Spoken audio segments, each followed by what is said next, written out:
میرا سوال یہ ہے کہ کشمیر کی انوسنٹ کلنگ یا افغانستان پہ جو آپ کے انفورس کر کے اسلام کو لوگوں نے کوشش کری طالبان نے، وہ یا اسامہ بن لادن، ان تینوں کو اسلام اور قرآن کی روشنی میں جسٹیفائی کیا سکتا ہے یا نہیں؟ اور مہربانی کر کے دوسرا کوشچن بھی سن لیجئے۔ ایک سوال بھائی صاحب، ایک سوال جو رول دے اس کے اوپر کہ بھائی صاحب نے کہا کہ میرے نظر میں جو اسامہ بن لادن کر رہا ہے وہ قرآن اور حدیث کی روشنی میں صحیح ہے کیا نہیں؟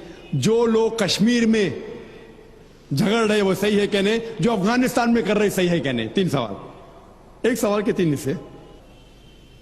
میں پہلے کا جواب تو دے چکا ہوں، شاید آپ نے نہیں سنا کہ اسامہ بن لادن قرآن اور حدیث کی روشنی میں صحیح کر رہا ہے کیا نہیں۔ میں تو اسامہ بن لادن سے ملا ہی نہیں، آپ ملے ہوئیں گے، میں نہیں ملا۔ اللہ تعالیٰ فرماتے سورہ حجرات میں سورہ نمبر 49 آیت نمبر 6 میں، جب بھی کوئی آپ کو انفارمیشن کوئی چیز معلوم پڑتی ہے، خصوصاً اگر فاسق کے ذریعے ہے، تو اس کی تحقیق کرو۔ سو مجھے پتا نہیں، جو یہ CNN کہہ رہی ہے کہ اسامہ بن لادن نے WTC کو گرایا، اسامہ بن لادن تو کہتا میں نہیں گرایا، تو نہ میں اسامہ بن لادن سے ملا، تو میں یہ بھی نہیں کہتا اسامہ بن لادن قرآن حدیث پہ ہے یا نہیں ہے۔ اللہ عالم، اللہ عالم، اگر ہے تو جنت میں جائے گا، نہیں ہے تو نہیں جائے گا۔ مجھے ضروری نہیں کہ اسامہ بن لادن سے ملنا میرا فرض ہے، ٹھیک ہے نا؟ وہ آخرت کے دن میں فیصلہ ہو جائے گا۔ اللہ تعالیٰ آپ سے بھی نہیں پوچھے گا کیا وہ مجاہد تھا کہ دہشت گرد تھا، وہ اللہ تعالیٰ فیصلہ کریں گے۔ سوال نمبر 2 کہ کشمیر میں جو لوگ جھگڑ رہے ہیں کہ وہ قرآن اور حدیث کی روشنی میں ہے کیا نہیں۔ میں کشمیر میں لاسٹ ایئر 2003 میں تقریباً 1 سال پہلے گیا تھا۔ آپ دیکھتے کہ کشمیری لوگ الگ الگ وجہ کے لیے جھگڑ رہے ہیں، اگر وہ وجہ قرآن اور حدیث سے صحیح ہے تو صحیح وجہ، اگر خلاف ہے تو خلاف ہے۔ یہ کہنا کہ سارے کشمیر قرآن حدیث کے اوپر ہے یا سارے کشمیر نہیں ہے، یہ بالکل غلط ہے۔ کچھ لوگ قرآن اور حدیث کی روشنی میں جدوجہد کر رہے ہوں گے تو صحیح جہاد کر رہے، کچھ لوگ اپنے ذاتی فائدے کے لیے ایک دوسرے کا قتل کر رہے، وہ بالکل غلط ہے۔ تو ہم دیکھتے ہیں کہ کئی بار کئی لوگ اپنے ذاتی فائدہ اپنا بنا لیتے ہیں، تو میں یہ نہیں جانتا ہوں خصوصاً کون کشمیری کیا کر رہا ہے۔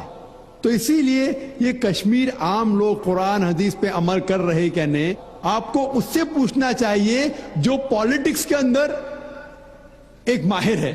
اللہ تعالیٰ فرماتے سورہ نحل میں سورہ نمبر 16 آیت نمبر 43، اور اللہ تعالیٰ فرماتے سورہ نمبر 21 آیت نمبر 7 میں، فَاسْأَلُوا أَهْلَ الذِّكْرِ إِن كُنتُمْ لَا تَعْلَمُونَ، اس سے پوچھو جو اس فن کا ماہر ہے۔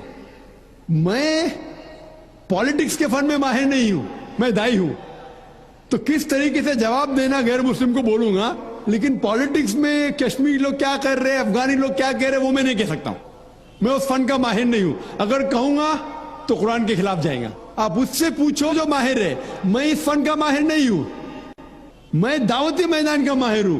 آپ بھگوت گیتا کے بارے میں پوچھئے، رامائن کے بارے میں پوچھئے، ہندوازم کے بارے میں پوچھئے، عیسائیت کے بارے میں پوچھئے، یہ افغانستان کے بارے میں یا کشمیر کے بارے میں میں اس فن کا ماہر نہیں ہوں، لیکن یہ جانتا ہوں میں کہ جہاں تک کہ افغانستان کا تعلق ہے، طالبان کا تعلق ہے، ہم دیکھتے ہیں CNN کے اندر کہ کئی بار BBC اور CNN میں دکھایا گیا کہ طالبان ایک خاتون کو بے دردی سے مار رہا ہے۔ ارے طالبان خواتین کو مارتے ہیں ظالم لوگ۔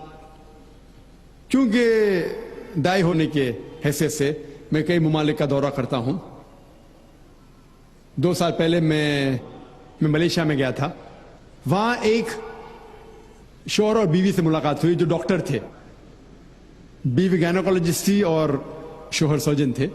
انہوں نے تقریباً 1 مہینہ افغانستان میں رہے، اور انہوں نے کہا مجھ سے کہ یہ جو ٹی وی میں دکھا رہے تھے کہ طالبان لوگ خواتین کو مار رہے، یہ بالکل غلط ہے۔ میں نے پوچھا آپ کو کیسا پتا غلط ہے؟ تو اس نے مجھ سے کہا، وہ میاں بیوی نے کہا، کیونکہ طالبان کو جو پگڑی باندھتے ہیں ان کے باندھنے کا ایک خصوصی طریقہ ہے۔ مثال کے طور پہ جب ہم عربوں کو دیکھتے، ہمارے لیے جو عجم ہے، ہمارے لیے سب عرب ایک جیسے پگڑی باندھتے،